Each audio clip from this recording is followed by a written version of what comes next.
ரெண்டாவது யூனிட்டில் யூஜிடிஆர்பியில் மிக முக்கியமான ஒரு டாப்பிக்காக இருப்பது எதுன்னு பார்த்தீங்கன்னா முகலாய பேரரசு. அந்த முகலாய பேரரசில் இடையிலேயே வரக்கூடிய ஒரு வம்சம்தான் சூர் வம்சம். அந்த வம்சத்தில் மிக சிறந்த மன்னராக இருந்தது தான் ஷெர்ஷா சூரி. இவர் நவீன நாணயத்தின் தந்தை என்றும் அழைக்கப்படுகிறார். ரூபியா என்ற வெள்ளி நாணயத்தை வெளியிட்டிருக்கிறாரு. டாம் என்ற செம்பு நாணயத்தை வெளியிட்டிருக்காரு. இந்த ரெண்டு நாணயத்திலையும் தேவநாகரி என்ற எழுத்தோடியும் பொறிக்கப்பட்டிருக்கிறது. அக்பருடைய முன்னோடி அப்படி சொல்கிறாங்க வருவாய் நிர்வாகத்தில். தனது பேரரசை 47 சர்க்கார்களாக பிரித்து காட்டியிருக்கிறாரு.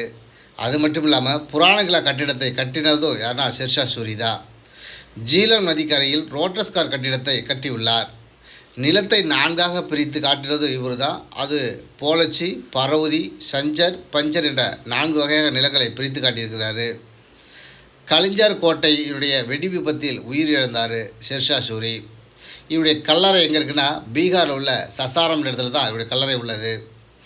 இவருடைய இயற்பெயர் பரித்து. இவருக்கு ஷெர்ஷா என்ற பட்டத்தை கொடுத்தது, பேர் சூட்டினது யாருன்னு பார்த்தீங்கன்னா ஜான்பூர் ஆளுநர். குதிரைகளில் தபால் போடும் முறையை கொண்டு வந்தவர் ஷெர்ஷா சூரி. சராய் என்ற தங்கும் விடுதியை ஏற்படுத்தி கொடுத்தவரும் ஷெர்ஷா சூரி. தாரிகி ஷெர்ஷா என்ற நூலை எழுதியவர் யாருன்னா அப்பாஸ் கான்.